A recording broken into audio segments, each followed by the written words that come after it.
چار سو تابا جہاں میں ہے صداقت آپ کی. حضرت بشر آفی یہ بہت بڑے ولی گزرے, بہت بڑے ولی, مگر انہوں ولی بننے سے پہلے ان کی پچھلی زندگی آپ پڑھو تو حیران ہوں گے. انہوں کیا تھے معلوم؟ شراب کی بھٹی چلاتے تھے. انہوں بشر آفی جو تھے نا, شراب کی بھٹی چلاتے تھے.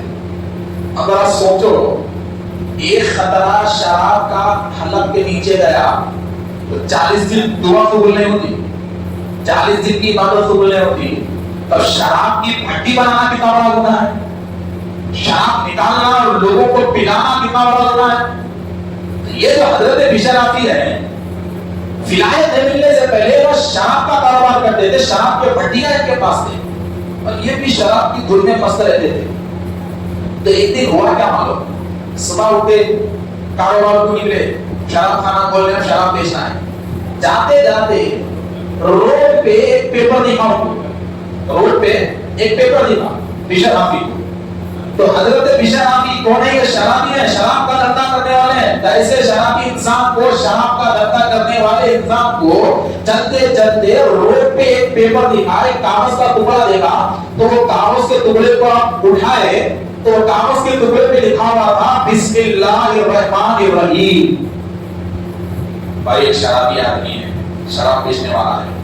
جب بسم اللہ الرحمن الرحیم دیکھا تو آپ کو بڑا افسوس ہوا, بڑی تکلیف ہوئی, اور انہوں نے اس کو صاف کیا اور بولا کیا حالت ہو گئی ہے مسلمان کی, اللہ کے نام کا بھی احترام نہیں ہے اور روڈ پہ پھینک دیے.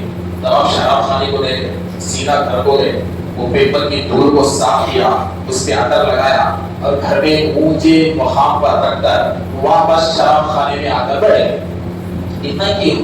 بسم اللہ الرحمن الرحیم کی دھول کو صاف کرے, عطر لگائے, رکھ دیے, گھر میں آ کے بیٹھ گئے. دیکھو آپ کتنی بڑی غفلت میں میں آپ کو بتا رہا ہوں, بیٹھ گئے. اب ہوا کیا, دروازہ بند ہے, اندر شراب بن رہی. ابھی کسی کی انٹری کا ٹائم نہیں ہے, کاروبار کا ٹائم نہیں ہے, کاروبار کا ٹائم تو بہت باقی ہے. تو باہر سے دروازہ کھٹکھٹانے کی آواز آئی کہ بشر دروازہ کھولو, بشر دروازہ کھولو. تو انہوں بولے ابھی ٹائم نہیں ہوا کاروبار کا, تھوڑی دیر سے آؤ, شراب میں تھی, ٹائم نہیں ہوا. تو ادھر سے آواز آئی بشر میں کوئی شرابی نہیں, شراب پینے نہیں آیا ہوں, بلکہ تمہارے لیے ایک پیغام آیا, تمہارے لیے ایک پیغام آیا. اب بشر آفی سمجھے کوئی پوسٹ مین ہوگا, کوئی ایمرجنسی خط ہوگا. دروازہ کھولے تو آدمی اندر آیا, آ کے ٹھہرا. بشر آفی بولے لاؤ جلدی کیا خط ہے. تو بولے بشر پہلے مجھے غور سے دیکھو, میں انسان نہیں ہوں فرشتہ ہوں. کیا کہا؟ میں انسان نہیں ہوں فرشتہ ہوں, اور اپنی حقیقی کیفیت میں آیا. بشر جب فرشتے کو دیکھے تو ڈرے, کہا کہ ایک فرشتے کا میرے شراب خانے میں کیا کام.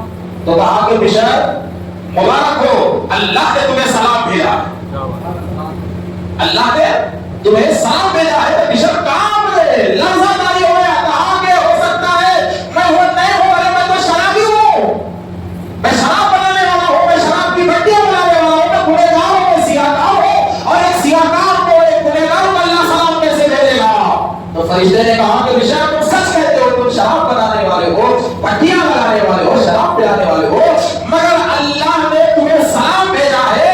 اب تم شرابی بشر نہیں رہے, اللہ کے ولی بشر رہے, اور اللہ نے تمہیں ولایت عطا کی ہے, اللہ نے اس کے بڑے بڑے اولیاء میں تمہارا شمار کر دیا ہے. تو بشر آفی کام گئے اور کہا کہ ایک شرابی ولی کیسے ہو سکتا ہے, شراب بیچنے والے کو اللہ ولایت کیسے عطا کرتا ہے. تو فرشتے نے کہا کہ بشر یاد کرو, گھر سے آتے وقت تم نے ایک چٹھی اٹھائی تھی, وہ چٹھی پہ بسم اللہ الرحمن الرحیم لکھا ہوا تھا. تو اس کو تم نے صاف کیا, عطر لگایا, گھر میں اونچے مقام پہ رکھا.